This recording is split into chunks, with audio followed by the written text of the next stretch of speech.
Jaylen Brown got paid. That's right. Jaylen Brown of the Boston Celtics has officially been paid his $300 million plus Supermax contract, which is a 5-year deal. No player option, no team option, just straight up 5 years with, I believe, a 15% trade kicker. Damn!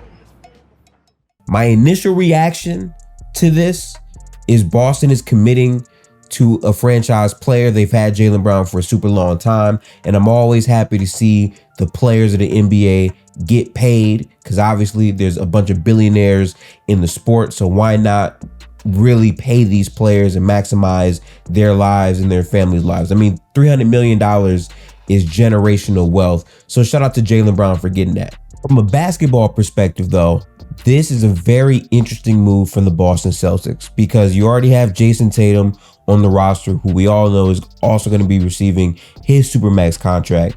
But Jaylen Brown's specific contract makes him the highest paid player in the NBA. Again, 5 years, $304 million as an estimation, because remember, those numbers will go up if the cap goes up as well. But now you have two players under Supermax deals eating up 35% of your cap each, equaling two total players on the roster making up 70% of the cap.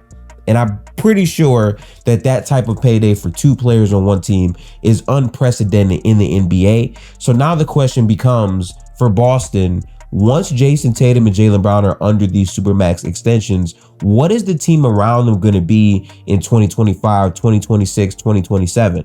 That becomes the real question that Boston has to answer. And I think for right now, they're just focused on keeping Jaylen Brown as a player and also as an asset and doing right by him, which I get, because to be fair, Boston is not getting any free agents. We all know this. But what makes it so hard for me is knowing how successful Boston has been in these past couple of years. The reason why Boston has been so good is because they've had Tatum and Brown, yes, who matter tremendously, but they've also had a really good team around these guys for the most part. The moment that Tatum and Brown are making the money that they'll be making in the future, you severely limit the type of players that can make up for the deficiencies that Tatum and Brown have as a whole. The greatness of that Boston roster now gets taken away because the resources are now being allocated to its two best players, which now to me puts a lot of pressure on the Boston Celtics right now to go out there and win a title before those contracts officially kick in. Now, in terms of that, adding Porzingis, I do believe, gives them a different look. But to me, Boston has to be willing to embrace and go all in on a new type of offensive style and use the Porzingis as more than just this 5 who's going to stand in the corner and shoot threes. They have to actually use him on pin downs as a mid-range type of guy. And for Jaylen Brown, ultimately, I'm sorry, but if he's going to make this much money in the NBA, specifically on that Boston team, you're expecting him to take leaps in the areas he's not good at, which we all know, considering this playoff run he just had, especially versus the Miami Heat. Jaylen Brown's playmaking and his decision-making, his assist-to-turnover ratio, those types of things are the things you need Jaylen Brown to improve on ultimately if you want to win. Because as good as Jason Tatum is, Jason Tatum also has areas in his game that he needs to tighten up. And if Jaylen Brown cannot become a better decision maker at that type of contract, it makes it untenable, because now the other pieces you could normally get that could provide that playmaker or make up for that are not going to have to be on significantly lesser contract deals, because Jason Tatum and Jaylen Brown are making $600 million combined. If you look at where the league is right now, specifically in the Eastern Conference, the Boston Celtics are still in the thick of things. The Bucks, their window seems to be closing a bit more rapidly than people would expect, even though they're still a really good team. The Miami Heat do not have Damian Lillard, and replicating the run that they just had without finding a piece to make up for the parts that they lost can be kind of difficult for the Miami Heat. And the Philadelphia 76ers are in turmoil with James Harden wanting a trade to the Clippers. So to be honest, Boston is in prime position to actually make the finals next year. It's very, very doable. I still think Porzingis can add a lot of value to their team.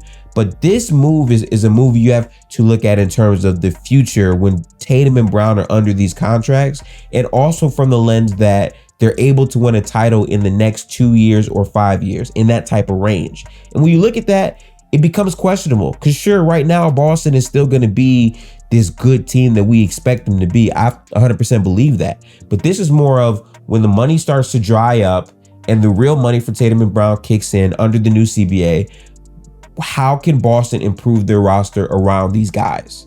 That was really the question of it. And if you're talking about the Supermax from a value perspective, I understand people are gonna counter and say, well, from a market perspective, you had to pay Jaylen Brown. What else were you gonna do? But ultimately, paying a player that is not a top 25 caliber player, in my estimation, is kind of hard to justify, considering what that does to limit your flaws of your roster. You're not going to be able to improve the roster to the degree that you would want to in the future. And to me, a supermax value player is a player that can be the best player on a title team, or like a top 5 or top 10 caliber type of player at the very least. And Jaylen Brown isn't even a top 15 player. So that just makes it way harder. But to be fair, Jaylen Brown met the criteria. He was eligible. He made the All-NBA team. I understand he averaged 27 points per game, but we understand the decision making and the errors he has sometimes as a second ball handler, especially with his dribbling limitations in spots. And also, this is kind of the biggest thing. Boston paying Jaylen Brown is hedging on Jaylen Brown, not just getting better in those areas, but also getting back to the defender that he used to be. Because objectively this season, his defense was not that great. If you watched that Miami Heat series like I did, Duncan Robinson was abusing him off of the dribble, and even the off-ball cuts from Max Strus and Duncan really put Jaylen Brown in a bind. So Jaylen Brown is going to have to step up and show why he can be this caliber of player, because from his perspective, he probably believes that he is on Tatum's caliber. And if you are, then you have to consistently show that against competition in the playoffs. And I think Jaylen Brown's had many high moments, of course. But if you're just looking into the future, are we confident that in the next 3 years, Jaylen Brown will be a top 15 player? If you really look at the other players who are coming up in the league, in like a Evan Mobley, Anthony Edwards, Cade Cunningham, Trae Young, like the list of young talent in the league goes on and on and on. So I'm really not sure about how good Jaylen Brown can be at his peak. But ultimately, if you're Boston, this is a bet on right now. This is a bet on, hey, we have continuity. We might have lost year after year after year, but we have these two guys who are going to play together for a super long time. They're going to understand their tendencies, how to play off of each other, and each year they're going to get better. And I can't be too upset at that. But at a supermax contract, $300 million, I personally would probably have just traded Jaylen Brown for young assets and built around Tatum with flexibility. That's just me. But again, I get the bind that Boston was in. It's not as simple as just do this or do that. But I just couldn't imagine myself giving an asset that much money if you're not that caliber by a pretty wide margin. But let me know in the comments what you think about Jaylen Brown being able to reach a top 15 level in the future. Do you think it's a possibility? Do you agree with what Boston is doing? Let me know how you feel. And I just want to say at the end of this video, again, appreciate everyone that made it to the end and is supporting me in my content endeavors. I mean, we just hit 1,000, which is huge, but I got way more content, way more things going. In the off season, there's going to be a lot more videos.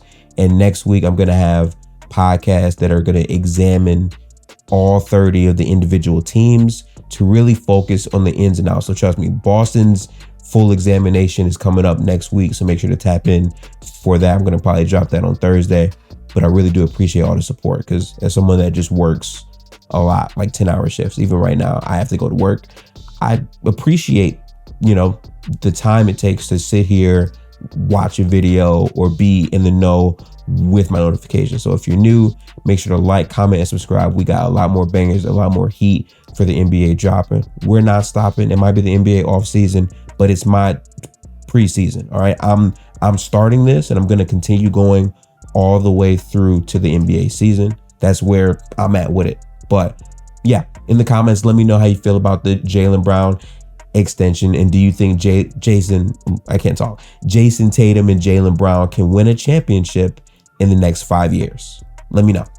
But peace out, people. I'll catch you guys in the next video.